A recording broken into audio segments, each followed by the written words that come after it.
Hello नमस्कार दोस्तों, कैसे हैं आप सभी लोग। उम्मीद है आप सभी लोग बहुत ही अच्छे होंगे। तो दोस्तों अभी हमने जो चैप्टर पढ़ा है ट्रांसफार्मर का, वो उसके दोनों वीडियो आपने मेरे YouTube channel Krishna the electrician में आपने देख लिए होंगे। अगर आपको वो चैनल अच्छे लगे हैं वीडियो, तो आप उनको लाइक और सब्सक्राइब चैनल को जरूर करिएगा और अपने दोस्तों के साथ शेयर भी करिएगा। ठीक है दोस्तों, तो अब हम बात करते हैं हमारे उन्हीं ट्रांसफार्मर से संबंधित क्वेश्चन आंसर के बारे में। मैंने एक प्रश्नोत्तरी यहाँ पर आपके लिए लेकर आया हूँ, जिसमें लगभग लगभग सभी जो क्वेश्चन ट्रांसफार्मर संबंधित हैं उन सभी का यहाँ पर संग्रह में लेके आया हूँ। तो चलते हैं हमारे सबसे पहले क्वेश्चन के ऊपर, जो है ट्रांसफार्मर किस प्रकार का उपकरण है। देखिए, ट्रांसफार्मर किस प्रकार का उपकरण है। ऑप्शन दिया है स्थिर वोल्टेज, स्थिर विद्युत धारा, स्थिर तापमान और स्थिर शक्ति। तो आप बताइए यहाँ पर हमें क्या चीज इस ट्रांसफार्मर के अंदर से मिलती है। स्थिर वोल्टेज मिलता है, स्थिर विद्युत धारा, स्थिर तापमान, स्थिर शक्ति। देखिए यहाँ पर क्या स्थिर होता है, ट्रांसफार्मर में क्या स्थिर होता है। यहाँ पर आपका ऑप्शन अगर यहाँ इस प्रकार से क्वेश्चन दे दिया जाए, तो आपको इसमें जो है आंसर लगाना है, वो लगाना है आपको स्थिर शक्ति। ठीक है, क्या लगाना है आपको, स्थिर शक्ति, क्योंकि स्थिर शक्ति प्रकार का ट्रांसफार्मर है। इसमें शक्ति क्या होती है, बिल्कुल भी नहीं बदलती है। इसमें स्थिर अगर इनपुट में जितनी दी है उतनी ही हमें आउटपुट में प्राप्त होती है। ठीक है, अगला क्वेश्चन देख लेते हैं हम इसमें अब। ट्रांसफार्मर का सिद्धांत। देखिए, ट्रांसफार्मर का सिद्धांत, ट्रांसफार्मर किस सिद्धांत पर कार्य करता है। ये तो हमें पता है कि यहाँ फेराडे के नियम पर कार्य करता है, लेकिन फेराडे का कौन सा नियम, चुंबकीय प्रेरण नियम, अन्योन्य प्रेरण नियम, फेराडे के इलेक्ट्रोमैग्नेटिक इंडक्शन, फ्लेमिंग के दाएं हाथ के नियम। देखिए, ये जो ट्रांसफार्मर होता है ये करता है किस प्रकार के उस पे नियम, अन्योन्य प्रेरण। ठीक है, म्यूचुअल इंडक्शन उसको बोलते हैं, म्यूचुअल इंडक्शन, जिसमें दो कॉइल इस प्रकार परस्पर बिना किसी विद्युत संबंध के रखी होती है। अगर इसमें मैं अगर एसी सप्लाई देता हूं, तो इसमें भी विद्युत वाहक बल उत्पन्न हो जाता है। ठीक है, चलिए अगला क्वेश्चन देख लेते हैं। पहला क्वेश्चन है हमारा, ट्रांसफार्मर का मुख्य कार्य क्या है। देखिए, ट्रांसफार्मर को पता है, लेकिन ट्रांसफार्मर कार्य क्या करता है। आवृत्ति में वृद्धि या कमी लाता है, वोल्टेज में कमी या वृद्धि लाता है, विद्युत शक्ति में कमी या वृद्धि लाता है, या फ्लक्स में वृद्धि या कमी लाता है। तो सीधा सीधा इसका आंसर यही होगा कि यहाँ वोल्टेज में कमी और वृद्धि लाता है। देखिए, वोल्टेज में कमी क्या होता है, ट्रांसफार्मर स्टेप डाउन होता है, और वोल्टेज में वृद्धि है ना स्टेप अप ट्रांसफार्मर होता है। ठीक है, तो ट्रांसफार्मर का मुख्य कार्य होता है वोल्टेज को कम ज्यादा करना। ठीक है, ना कि किसी प्रकार की कोई फ्रीक्वेंसी को, ना ही कोई शक्ति को, ना ही कोई फ्लक्स को। चलिए अगला क्वेश्चन देख लेते हैं हम। अगला क्वेश्चन है हमारा, एक आइसोलेशन प्रकार के ट्रांसफार्मर का मुख्य कार्य होता है। ठीक है, आइसोलेशन प्रकार के ट्रांसफार्मर, आइसोलेशन प्रकार का ट्रांसफार्मर मतलब होता है कि जिसमें अगर मैंने वोल्टेज अगर 230 वोल्ट दी है, तो आउटपुट में भी मुझे वो 230 वोल्ट ही प्राप्त होगी। ठीक है, इसका मतलब ये होता है। तो देखिए यहाँ पर आइसोलेशन प्रकार के ट्रांसफार्मर का मतलब हो गया, देखिए ऑप्शन दिया है, फ्रिक्वेंसी में वृद्धि करना, वोल्टेज ड्रॉप को पूरा करना, शोर को कम करना, फ्लक्स अधिक उत्पन्न करना। देखिए इसका जो ऑप्शन होगा यहाँ होगा शोर कम करना। देखिए इस प्रकार के ट्रांसफार्मर क्या होते हैं, इसकी जो प्राइमरी वाइंडिंग और सेकेंडरी वाइंडिंग बिल्कुल एक समान ही होती है। जिसमें अगर इनपुट में मैंने 230 वोल्ट दिया, तो मुझे आउटपुट में भी 230 वोल्ट ही मिलेगा। ना तो यहाँ स्टेप अप होता है, ना ही स्टेप डाउन होता है। ठीक है, यहाँ एक आइसोलेशन ट्रांसफार्मर होता है, जो अधिकतर जो हमारे घरेलू उपकरण होते हैं ना, जैसे एम्पलीफायर, रेडियो, उनमें जो शोर उत्पन्न होता है ना, उस शोर को एम्पलीफायर वगैरह में कम करने के लिए उसका उपयोग यहाँ पर किया जाता है। ठीक है, चलिए अगला क्वेश्चन देख लेते हैं हम। ट्रांसफार्मर की प्राइमरी और सेकेंडरी वाइंडिंग के मध्य इंसुलेशन का प्रतिरोध कितना होता है। ट्रांसफार्मर की प्राइमरी और सेकेंडरी वाइंडिंग, देखिए ट्रांसफार्मर की प्राइमरी वाइंडिंग और सेकेंडरी वाइंडिंग के बीच में उसने इंसुलेशन पूछा है। देखिए पहली बात तो ये कि ये दोनों जो वाइंडिंग होती है, ये एक दूसरे से किसी प्रकार से इलेक्ट्रिकली रूप से क्या होती है, यहाँ पर संबंधित नहीं होती है।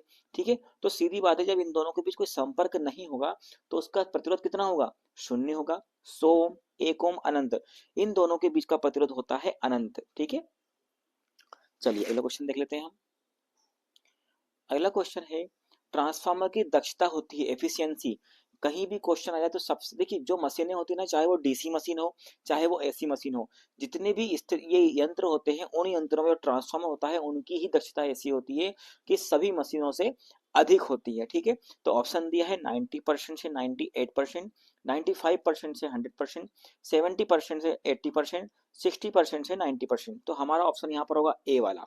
ठीक है, 90% से 98% ट्रांसफार्मर की दक्षता होती है। चलिए अगला क्वेश्चन देख लेते हैं। ट्रांसफार्मर की लेमिनेटेड कोर किस धातु की बनी होती है। देखिए ट्रांसफार्मर की लेमिनेटेड कोर, यानी कि जिसके ऊपर वाइंडिंग की जाती है, वो किस धातु की बनी होती है। ढलवा लोहे की, माइल्ड स्टील की, हार्ड कार्बन स्टील की या सिलिकॉन स्टील की? देखिए वो बनी होती है सिलिकॉन स्टील की। ऑप्शन हमारा डी यहाँ पर सही होगा। ठीक है, सिलिकॉन स्टील की पतली पतली पत्तियों को इस प्रकार से क्या करा आपस में चिपका दिया जाता है, जिससे कि एक मजबूत कोर बन के तैयार हो जाती है। और सिलिकॉन स्टील की पत्तियां एडी धारा करंट को कम करने के लिए प्रयोग की जाती है। ठीक है, चलिए अगला क्वेश्चन देख लेते हैं। अपचायक ट्रांसफार्मर में टर्न्स की संख्या, अपचायक ट्रांसफार्मर मतलब स्टेप डाउन।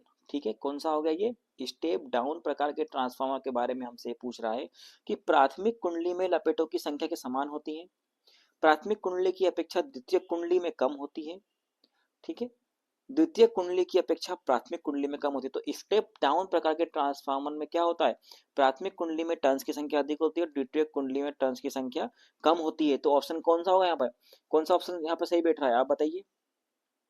प्राथमिक कुंडली की अपेक्षा द्वितीय कुंडली में कम, ऑप्शन हमारा यहाँ पर बी सही है। ठीक है, चलिए अगला क्वेश्चन देख लेते हैं। किस प्रकार के ट्रांसफार्मर में न्यूनतम फ्लक्स लीकेज होता है? देखिए कोई भी कोर अगर बनाई जाती है, देखिए सेल टाइप हो, कोर टाइप हो, बेर टाइप जो कोर होती है, जितने उसके ज्यादा रास्ते होते हैं, ठीक है, फ्लक्स से जितने अधिक रास्ते होते हैं, चुंबकीय बल रेखाओं को गुजरने के लिए जितने अधिक रास्ते मिलेंगे, वहां पर चुंबकीय जो हमारा फ्लक्स होता है उसका लीकेज बहुत कम होता है। तो बेरी टाइप ट्रांसफार्मर किस प्रकार का होता है? इस प्रकार का होता है, उसमें बहुत सारे यहाँ पर पाथ बने होते हैं। तो हमारा core type, cell type, berry type या उच्चायक। तो बेरी टाइप ट्रांसफार्मर जो होता है उसमें फ्लक्स लीकेज सबसे कम होता है। ठीक है, बेरी टाइप। चलिए अगला क्वेश्चन देख लेते हैं। एकल फेज ट्रांसफार्मर की कार्यकारी वोल्टेज, देखिए सिंगल फेज ट्रांसफार्मर जो आप घरेलू उपकरणों में यूज करते हैं, तो घरेलू उपकरणों में हमारे पास कितने वोल्ट आता है? लगभग 230 से 250 वोल्ट आता है। तो उसकी कार्यकारी वोल्टेज हम यहाँ पर 250 वोल्ट कर देते हैं। ठीक है, तो 400 वोल्ट नहीं है, 650 वोल्ट नहीं है, 110 वोल्ट नहीं है, यहाँ पर 250 वोल्ट सिंगल फेज ट्रांसफार्मर की कार्यकारी वोल्टेज होती है। ठीक है, अगला क्वेश्चन देख लेते हैं। धारा ट्रांसफार्मर यानी कि सीटी, यहाँ पर सीटी पीटी मैंने पढ़ाया था, करंट ट्रांसफार्मर और पोटेंशियल ट्रांसफार्मर। ठीक है, तो इसके बारे में पूछ रहा है। वोल्टेज अपचायक ट्रांसफार्मर है, वोल्टेज उच्चायक ट्रांसफार्मर है, ऑटो ट्रांसफार्मर है, आइसोलेशन ट्रांसफार्मर है। किस प्रकार का ट्रांसफार्मर? देखिए ये चीज मैंने आपको बताई थी कि जब कोई करंट ट्रांसफार्मर होता है उसकी प्राइमरी वाइंडिंग में लपेट की संख्या कम अधिक होती है, और सेकेंडरी में, देखिए सेकेंडरी में क्या होता है यहाँ पर, देखिए प्राइमरी जो होगी, सॉरी प्राइमरी में लपेट की संख्या कम होती है और सेकेंडरी में लपेटों की संख्या अधिक होती है। किस प्रकार ट्रांसफार्मर में? करंट ट्रांसफार्मर, जिससे क्या होता है, यहाँ पर वोल्टेज का मान बढ़ जाता है, जिससे धारा का मान यहाँ पर कम हो जाता है। ठीक है, क्योंकि ये वोल्टेज उच्चायक ट्रांसफार्मर है। ठीक है, स्टेप अप ट्रांसफार्मर होता है एक प्रकार का। कौन सा होता है? Step up transformer. इसमें प्राथमिक कुंडली में लपेटों की संख्या कम होती है और द्वितीय कुंडली में लपेटों की संख्या अधिक होती है। ठीक है, तो ये किस प्रकार का ट्रांसफार्मर है? एक वोल्टेज उच्चायक ट्रांसफार्मर। ऑप्शन हमारा यहाँ पर बी वाला सही होगा। ठीक है, चलिए तो क्या करता है यहाँ पर, देखिए इसमें क्या करता है, ये जो ट्रांसफार्मर होता है ना सीटी, ये जो कुंडली होती है सेकेंडरी वाली जिसमें अधिक लपेट होती है, ये धारा के मान को लगभग 100 गुना तक कम कर देती है। चलिए अगला क्वेश्चन देख लेते हैं हम यहाँ पर। ट्रांसफार्मर में अलार्म सुरक्षा युक्ति मैंने बताई थी। अलार्म सुरक्षा युक्ति किस प्रकार की होती है? ट्रांसफार्मर में कोई फॉल्ट होता है अंदर या तेल बहुत अधिक गर्म होता है, तो वह सुरक्षा युक्ति क्या करती है, अलार्म बजा करके संबंधित टेक्नीशियन को बता देती है कि भैया ट्रांसफार्मर के अंदर कुछ फॉल्ट हो गया है। तो वो क्या होता है? ब्रीदर होता है, एक्सप्लोजन वाल्व होता है, या बुकोल्स रिले होती है, कंजर्वेटर होता है। तो ये होती है कौन सी हमारी? Buchholz relay. ठीक है, जो रिले होती है मैंने पढ़ाया था, कंजर्वेटर और मेन टैंक के बीच में लगी होती है। ठीक है, चलिए अगला क्वेश्चन देख लेते हैं। ट्रांसफार्मर में प्रयोग किए जाने वाले तेल की श्यानता होना चाहिए। श्यानता को इंग्लिश में कहते हैं हम विस्कोसिटी। क्या बोलते हैं? विस्कोसिटी बोला जाता है। इसका मतलब ये होता है कि उसके बहने की क्षमता, ठीक है, उसका गाढ़ापन ज्यादा है कि कम है। तो जो ट्रांसफार्मर होना चाहिए, ट्रांसफार्मर जो हमारा ऑयल होना चाहिए, वो ऑयल की बहने की क्षमता क्या होना चाहिए, फिर उसकी गाढ़ा होने की क्षमता क्या होना चाहिए? अधिक होना चाहिए, कम होना चाहिए? वोल्ट ट्रांसफार्मर वोल्टता के अनुसार अधिक होना चाहिए, धारा के सापेक्ष कम होना चाहिए। तो यहाँ पर देखिए, एक मान के लिए मैं शहद ले लेता हूँ, यहाँ पर लेता हूँ मैं एक, क्या लेता हूँ, पानी। ठीक है, या मैंने अपना ऑयल ले लिया। तो अगर मान के चलिए यहाँ पर मैं पानी ले लूंगा, ठीक है, ऑयल की जगह पानी ले लिया, तो यहाँ पर मैं जैसे ही इसको जमीन पे गिराऊंगा तो सबसे पहले कौन बहेगा? पानी बहेगा, यानी कि पानी की श्यानता बहुत कम होती है। इसीलिए जो ट्रांसफार्मर में तेल होता है उसकी श्यानता भी कैसी होनी चाहिए, बहुत कम होनी चाहिए, जो कि आसानी से गर्म होने पर फैल सके, यानी ऊपर आ सके। ठीक है, चलिए अगला क्वेश्चन देख लेते हैं हम। ट्रांसफार्मर की प्रत्येक वाइंडिंग में उत्पन्न होने वाला विद्युत वाहक बल किन कारकों पर निर्भर करता है। देखिए ट्रांसफार्मर की जो प्रत्येक वाइंडिंग होती है उसमें जो ईएमएफ उत्पन्न होता है वो किस पर डिपेंड करता है, फ्लक्स पर, सप्लाई फ्रीक्वेंसी पर, टर्न्स की संख्या पर, उपरोक्त सभी। यहाँ पर इन तीनों ही कारकों पर जो होता है हमारा ये ट्रांसफार्मर में उत्पन्न होने वाला इंड्यूस्ड जो ईएमएफ होता है वो डिपेंड करता है फ्रीक्वेंसी पर भी, फ्लक्स पर भी, और वाइंडिंग में टर्न्स की संख्या पर भी। तो ऑप्शन हमारा यहाँ पर डी सही होगा। ठीक है, चलिए अगला क्वेश्चन देख लेते हैं।